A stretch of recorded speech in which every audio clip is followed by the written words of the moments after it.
이슈 칼럼 이어가도록 하겠습니다. GFM 투자연구소 이진우 소장과 함께합니다. 소장님 안녕하세요. 네, 안녕하세요. 예, 그냥 뭐 환율부터 바로 여쭤보면서 출발하겠습니다. 지난주 이 시간에 소장님께서 환율이 급등했었잖아요. 1,140원 그냥 뚫고 올라가는 환율에 대해서 노르웨이 국부펀드의 그 원화 채권 환매 때문이다라고 정확하게 또 알기 쉽게 설명해 주셨는데 이게 생각보다 금방 1,130원대까지 내려왔어요. 금방 뭐 복귀되는 듯한 느낌인데 좀 정리해 주실 수 있겠습니까? 네, 지난주 말씀하신 대로 주 초에 환율이 급등을 하면서 1,145원에 육박하는 그런 환율이 돼가지고 잠시 시장의 긴장감을 유발했었습니다. 저 또한 이 1,140원이라는 그 우리나라에서 환율의 그 레벨의 중요성을 인지하다 보니까 이 뭔가 싶은 생각이 들었는데요. 지금 화면에 나타나듯이 다시 1,133원, 전일 대비 6원 20전 하락. 물론 시장에 지금 어느 정도 원화 강세 쪽으로 향한 어떤 쇼플레이도 실리긴 했습니다만 지난주에 있었던 명목상 노르웨이 국부펀드의 채권 포트폴리오에서 이머진 제외, 한국 채권 제외 이것이 뉴스긴 했습니다만 재료가 되긴 했습니다만 역의 세력의 일시적인 투기적 롱플레이로 이렇게 어느 정도 판명되는 것 같습니다. 즉 장기적으로 들고 가는 한국 펀더멘털에 대한 의심이나 아니면은 이른바 한국에 들어와 있는 자산에 대한 원화 자산에 대한 hedge 이런 차원이 아니었고요. 그냥 그런 쪽으로 이렇게 나타난 것 같습니다. 달러원 일간 차트 보내드린 거 보시자면은 결국 우리가 그동안 익숙해 있던 박스권의 상단을 갖다가 한번 테스트했다가 이렇게 내려오는 그런 느낌입니다. 달러원 일간 차트를 화면에 띄워주실 수 있으면 좋겠는데요. 그런 상황이고요. 네. 보시다시피 우리가 보던 레벨에서의 이제 상단 테스트하고 나서 지금 내려오는 그런 국면입니다. 아래쪽에 탄탄하기 때문에 1,130원도 금방 깨질 수 있을 것인가는 좀 의문스럽긴 합니다만 어쨌거나 1,110원에서 1,140원 사이에서의 30원 레인지 그렇다면은 증시로서도 그거 크게 문제는 안 될 것 같고 달러 인덱스도 지금 달러 인덱스 차트도 한번 띄워주시죠. 달러 인덱스 일간 차트도 보시자면은 우리 달러원 환율과 큰 차이가 없는 그냥 옆으로 지지부진한 모습입니다. 예, 그런 모습이죠. 지금 이렇게 보시다시피 최근 들어서 한 며칠, 한 2주 정도 조금 좁은 레인지이긴 합니다만 달러가 조금 약한 모습. 그래서 환율 관련해서는 지금 당장은 크게 우려할 것은 아니다 하는 생각이 드네요. 예, 환율에 대해서 저희가 그래프로 일목요연하게 또 설명을 받아봤는데 사실 이번 주는 미국 재무부의 환율 보고서 발표가 있는 상황입니다. 관찰 대상국에 우리는 분류가 된 상태인데 얼핏 듣기로는 이번에 환율 움직이면서 우리나라는 사실 그렇게 걱정할 정도는 아니다라는 얘기들이 나온 것으로 알고 있는데 변화가 좀 나올까요? 환율 보고서 관련한 예. 이슈에 있어서는 이번 4월이 여느 때에 비해서 가장 관심이 적다고 볼 수 있습니다. 네네. 네, 해마다 4월, 10월이면 이제 환율 보고서 미국 재무부가 발표를 하는데요. 그렇죠. 조금 시장이 긴장하곤 했습니다만 우선 환율 움직임 자체가 미국이 트집 잡기에는 못하고요. 그리고 미국이 환율 조작국 지정 요건으로 세우는 데에 우리 한국은 두 군데에서나 해당되지 않는다고 볼 수 있죠. 대미 무역 흑자도 이제 줄어들었고, 그리고 또 작년에 우리 외환 당국이 결국 순매입과 순매도 중에서 결국 순매도라는 얘기는 우리 원화 약세 쪽으로 부추기지는 않았다는 것이 실제 결과로도 나타나고 있는 그런 상황이죠. 위안도 고만고만한 상황이고 지금은 미중 무역 관련해서 협상 타결도 앞두고 있는데 이번에는 미국 재무부가 환율 보고서를 가지고 파문을 일으키리라고는 보지 않습니다. 자, 그렇다면 소장님 환율 같은 경우에 지금 당장은 그렇게 우리가 큰 고민을 하지 않아도 되는 시점인 것 같은데 언제쯤 환율을 우리가 또 신경 써서 다시 보면 좋을까요? 예, 당분간이긴 예, 한데 이게 한두 달 내로 가능할지 아니면 연내 가능할지는 모르겠습니다만 다음 슬라이드 한번 보여주시겠습니까? 결국 이제 경상수지라고 하는 조금 이렇게 큰 문제를 가지고 우리가 조금 이렇게 환율을 접근할 필요가 있겠는데요. 다음 보여드렸던 그 슬라이드에서는 이코노미스트지에서 가져온 그래픽입니다. 왼쪽 거는요. 왼쪽 거를 보시면은 중국은 저 화면 하단에 제 사진을 채워주면 훨씬 좋을 텐데 중국은 곧 경상수지 적자로 갈 수도 있겠다. 수십 년 만에 이런 얘기죠. 저기 이제 파란 막대가 이른바 그겁니다. 상품 수지, 무역 저기 이제 이렇게 중국산 제품을 팔아서 나온 흑자죠. 그 아래쪽으로 보시면은 주로 이제 특히 노란색이 투리즘해서 중국 사람들이 해외로 여행 다니면서 저렇게 돈을 많이 쓴다는 얘기죠. 그 다음에 뭐 이런저런 이전 수지 같은 것들, 무슨 뭐 금융 관련한 이자 들어오고 나오고 이런 것들인데 지금 이제 결국 저 모든 걸 감안한 파란색 실선이 지금 거의 균형 내지는 이제 자칫 적자로 갈 수도 있겠다 하는 그런 얘기고요. 금융위원장도 지내셨던 뭐 정강우 박사 같은 경우에도 지금 이제 26년 만에 경상수지 적자를 앞둔 중국, 이게 이제 그렇게 만만찮은 재료가 될 수도 있다.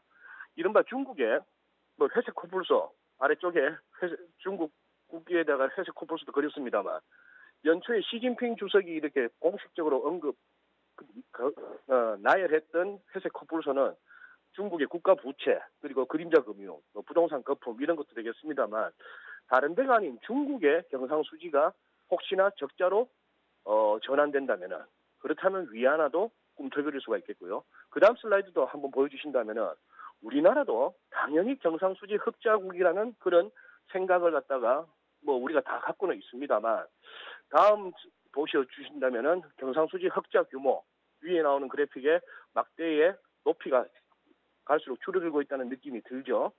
그다음 오른쪽 하단에 2월만 하더라도 뭐 반도체, 화공품, 기계류, 뭐 승용차 부품 할 것 없이 이렇게 전년 동기 대비 많이 수출이 줄어들고 있는.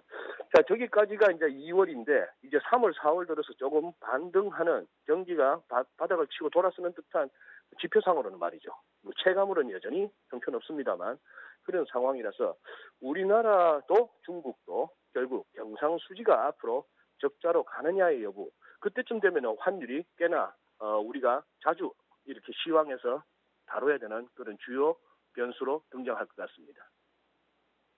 네, 중국 관련해서 뭐 여쭤봤는데 중국 정부의 경기 부양책이 이제 효과를 그렇다면 거두면서 이런 것들이 또 우리 시장에 어떤 영향을 줄 것이냐 이 부분을 봐야 될 것 같은데 어때요? 경기 부양책들 지금 어느 정도 주식을 보면 올라온 것 같은데 중국 쪽 보면 네.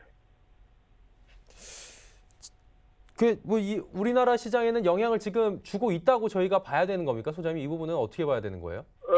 우리가 뭐 중국 얘기를 많이 합니다만 예. 최근 들어서 환율 같은 경우는 위안화 환율과 우리 달러 환율 간의 상관관계가 작년 대비 많이 이렇게 현재 떨어졌습니다. 즉, 뭐 특별하게 중국 문제가 아니라는 얘기고, 그 다음에 제가 보내드렸던 그 슬라이드, 지금 이제 정덕현께서 중국 문제를 물으셨으니까, 그 다음 슬라이드를 한번 블룸버그 기사를 갖다가 제가 이렇게 캡처해온 그 슬라이드를 한번 띄워주신다면요.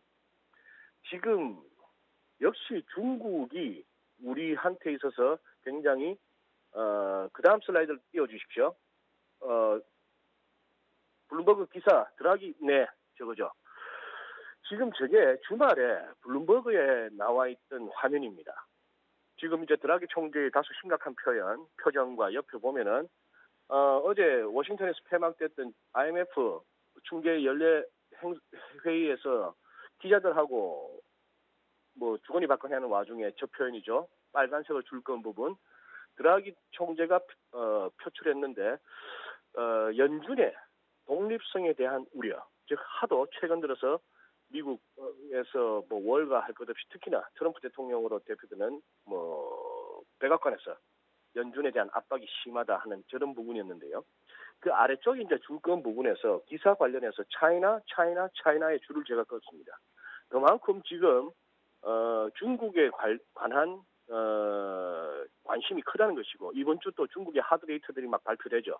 그래서 이제 살펴는 봐야 될 것 같습니다만 아래 기사 중에 제일 오른쪽 부분 같은 경우에 결국 중국은 프루던트한 통화정책, 뭐 신중한 통화정책 갖다가 계속해서 뭐 유지할 것이다 하는 그런 기사 제목이 보이는데요. 저기서 프루던트란 표현에서도 볼 수 있다시피 중국 인민은행도 금년에 뭐 한 금융위기 때 당시 규모인 4조 위안 정도를 풀겠다라고 중국이 얘기는 했습니다만 어쨌거나 이 그렇게 공격적으로 이른바 거품을 유발할 정도의 공격적인 경기 부양책을 할 것 같지는 않고 거기에 또 어느 정도 정책 수단에도 어느 정도 제한이 가해져 있는 거 아닌가 하는 그런 시장의 의심도 따라는 있습니다. 그러나 지금 전반적으로 나쁘지 않은 분위기 그리고 중국도 이따 뭐 시장 흐름을 한번 살펴보겠습니다만 지금 현재로서는 3, 4월 지표들이 이렇게 턴어라운드하는 느낌 그 징후와 더불어서 시장이 돌아가자 한번 가보자 하는 분위기가 지금 지배적이라고 볼 수 있죠. 네, 뭐 드라기 총재 IMF 발언까지 이야기를 나눠봤는데 이제 종합적으로 볼 때 우리 시장으로 집중을 마지막으로 좀 하면서 여쭤보도록 하겠습니다. 지지난주에는 소장님께서 복귀를 좀 해보니까 2주 전에는 이번 주는 좀 신경 안 써도 될 것 같다. 그리고 지난주에는 조금의 경계를 하자라고 말씀해 주셨는데 그러면 이번 주에는 경계 많이 하자라고 말씀해 주실지 궁금하네요. 어떻게 할까요, 이번 주에는? 그냥 지금은 이렇게 시장 흐름에 그냥 편성하는 게 좋을 것 같습니다. 자꾸 의심하기보다는요. 좀 더 갈 수 있다라는 것이죠. 첫 번째, 그렇게 보는 것은 트럼프 대통령의 트위트 2개를 한번 캡처한 그 슬라이드를 한번 띄워주시면 좋겠습니다. 우선, 트럼프 대통령이 저렇게 건재하다면은, 그리고 트럼프 대통령이 시장을 갖다가 띄우는 데에 저렇게 집착을 한다면은, 지금 시장 상황은 가도 되지 않을까 하는 생각이 드는데요. 우선 이 화면에서 4월 11일 날 아래쪽에 저거 보시면은 폭스뉴스의 보도입니다. 트럼프 대통령의 지지율이 막 치솟고 있다는 얘기죠. 왼쪽에 55% 전체적인 지지율, 오른쪽에 58%는 경제 정책에 관한 한 58%. 저 정도면 뭐 대단한 겁니다. 임기 중반을 돌아선 상황에서요. 그리고 위에 나온 것은 어제 또 좀 심심했던가 봅니다. 트럼프 대통령 또 하나 썼는데요. 연준이 일만 제대로 잘했더라면은 지금 주가 지수는 5천이나 10,000포인트 더 올라가 있을 텐데 다우지수 기준이겠죠. 그리고 GDP는 3%대가 아니고 4%대일 텐데 그런 얘기하면서 퀀티티브 타이트닝, QT, 양적 긴축 이게 진짜 시장을 죽였다 하는 얘기죠. 그리고 그것은 정확하게 그 반대 QE가 되어야 된다. 또 이렇게 연준을 압박하고 나섰습니다. 지금 트럼프 대통령은 정치적으로나 경제적으로나 여러 가지로 지금 어떻게 보면은 가장 힘 있는 상황이죠. 뮬러 특검의 면접으로 받고 나서부터 민주당이 오히려 지금 수세에 몰린 듯한 느낌이고요. 연준도 완전히 제압했다고 본다면 그렇게 가야 되겠고 지금 S&P 500 차트를 보더라도 이제 사상 최고치 1.2% 남았습니다. 포인트는 33.5포인트인데요. 그럼 S&P 500 같은 경우 결국 이거 2, 3일 거리죠. 2, 3일 거리니까 S&P 500 충분히 지금 갈 수 있다라고 생각합니다. 그 다음에 상하이 같은 경우에 중국도 보시자면은 주요한 추세선 저항선 뚫었고요. 61.8% 피보나치도 뚫었고요. 지금 이렇게 가고 있는 와중에 최근 한 일주일 남짓 이렇게 조금 밀린 느낌이 있었습니다만 저것 또한 기술적으로 보자면은 깃발형 추세 지속형 패턴으로 보이면서 좀 더 갈 수 있는 그림.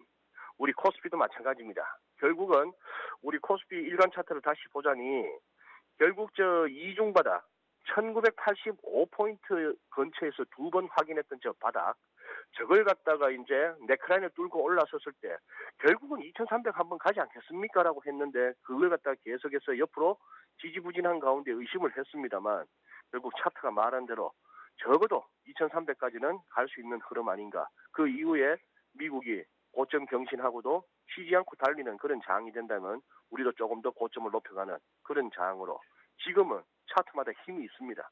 힘이 있는 상황이고 딱히 시장을 무너뜨릴 만한 요인은 지금 한번 생각해 본다면은 조금 전 세계적인 관심이 필요한 북한에서 혹시라도 또 모르죠. 우선 미사일을 한 방 날린다든가 핵실험에 다시 돌입한다든가 하는 그런 정도가 아니라면 지금 시장을 해칠 만한 상황은 재료는 없어 보입니다. IMF에서도 그걸 또 권고했죠. 특히 폴리시 메이커 정책 이반자들은 시장에 해를 끼치지 않도록 해야 된다.